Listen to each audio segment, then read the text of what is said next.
Geração Noé, parte 7. Não se esqueça, Deus ainda busca, ainda tem os seus Noés na terra. Um homem e uma família remanescentes. Que ele mesmo vai amadurecendo. E ele mesmo, graças a Deus, e ele mesmo vai libertando. Graças a Deus por isso. Toda obra de Deus começa em Deus, termina em Deus, e é Deus fazendo a obra dele em nós. É Cristo em nós. E através de nós. E apesar de nós. E apesar de nós. Deus, na sua santidade, na sua pureza, na sua plena e absoluta e transbordante capacidade, vai fazendo a obra dele. E eu e você temos que apenas estarmos sujeitos. Sujeitai-vos, pois, a Deus. Ok? Tira da sua cabeça esse negócio que é você que tem que fazer a obra. Entendeu? Isso é orgulho, religiosidade. É Cristo em nós, a esperança da glória. Se nos velhos pactos o homem produzia algo com a esperança da aceitação divina, agora primeiro é a consciência da aceitação divina e da obra concluída. Lá na cruz está consumadamente consumado. Então, toda a obra, toda a vida, todo o reino agora, a partir do pacto eterno, a partir do novo pacto, parte desse princípio. Já está feito. Nós não vamos adicionar nada. Nós vamos apenas manifestar aquilo que Deus já fez, já preparou, já arquitetou antes da fundação do mundo. Antes que houvesse pecado, antes que houvesse incredulidade, já haveria a mais do que perfeição, que é Cristo Jesus. A arca de Noé nada mais é que um homem, junto com uma família. Vou falar isso, talvez eu vá repetir mais vezes. Vocês vão ver que foram décadas e décadas e décadas construindo a arca. E Noé não teve netos. Os filhos de Noé, com as suas esposas, não tiveram filhos. Por quê? Porque quando você tem um chamado de fazer algo para Deus, você não tem mais agenda pessoal. Se você quer realmente servir a Deus, você tem que esquecer as coisas que você quer gerar. Porque ou você gera para você, ou você gera o plano e projeto de Deus.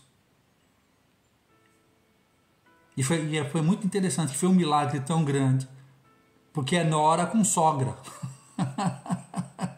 E tudo se deu bem, ficaram trancados dentro de um barco, pelo amor de Deus. Quer uma obra maravilhosa, um milagre maravilhoso de Deus? Uma sogra com 3 noras, dentro de um barco fechado, cheio de animal para cuidar. Entendeu o que é a obra de Deus? Tem tudo para dar errado. Tem tudo para dar errado, mas dá certo. A obra do homem, ele faz de um jeito que tem tudo para dar certo, mas dá errado. Já a obra de Deus tem tudo para dar errado, segundo o parâmetro humano. Mas, no entanto, dá certo. E dá certo do jeito de Deus, não do nosso jeito. Tá? Nós só temos que estar aprendendo a fluir com Deus nas suas maravilhas. Lá, né, no versículo 16 do capítulo 6 de Gênesis, né, vamos entrar na matéria. Farás na arca uma janela, e lhes darás um côvado de altura, a porta da arca porás no seu lado. Farás um primeiro, um segundo e um terceiro andares. Né? O número 3 na Bíblia fala da tríplice testemunha, o Pai, o Filho e o Espírito Santo. O número 3 na Bíblia fala de ressurreição.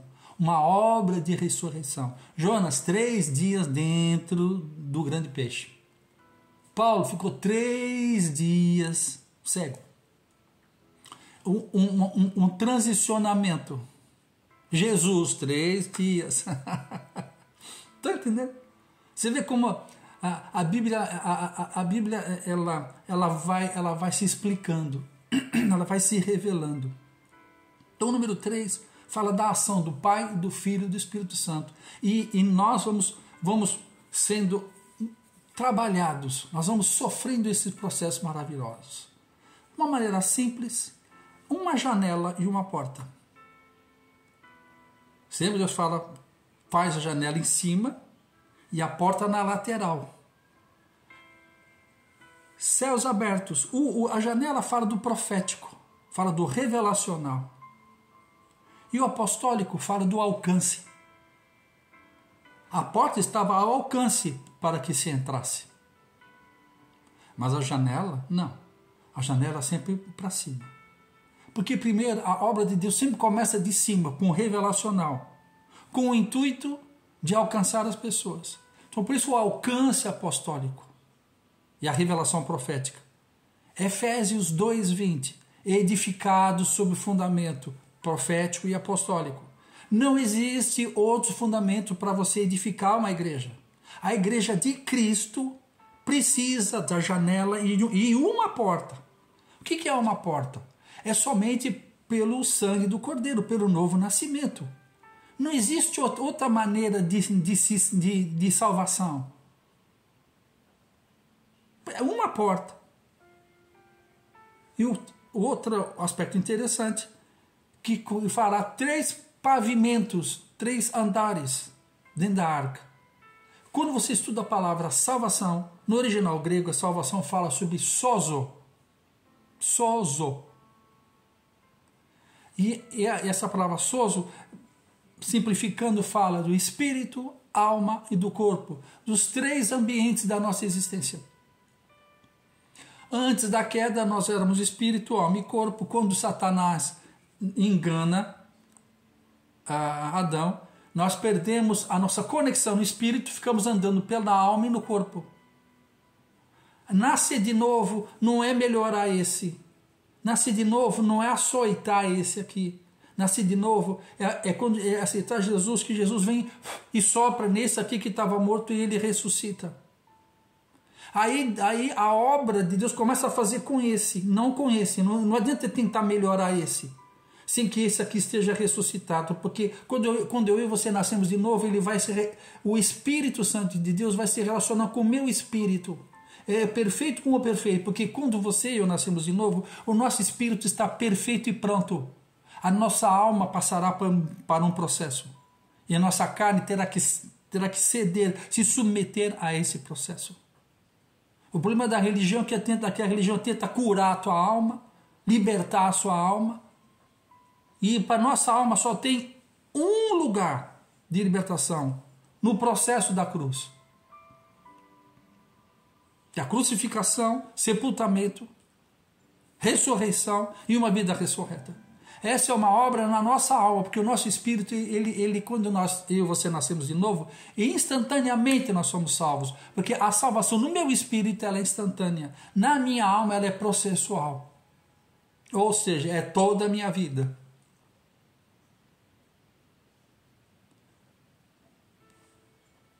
Está fazendo sentido isso para vocês?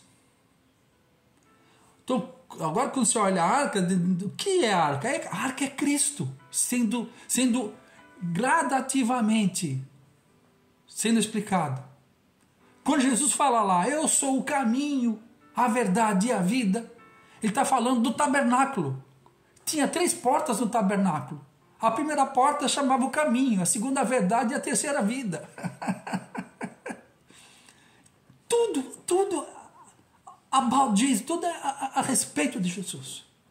De Gênesis a Apocalipse, o Espírito Santo de Deus revelando a nós Cristo. É Cristo em Gênesis, Cristo é a árvore da vida. Cristo é o grande peixe que transforma um desviado no profeta nacional. É Cristo em nós a esperança da glória. Tchau.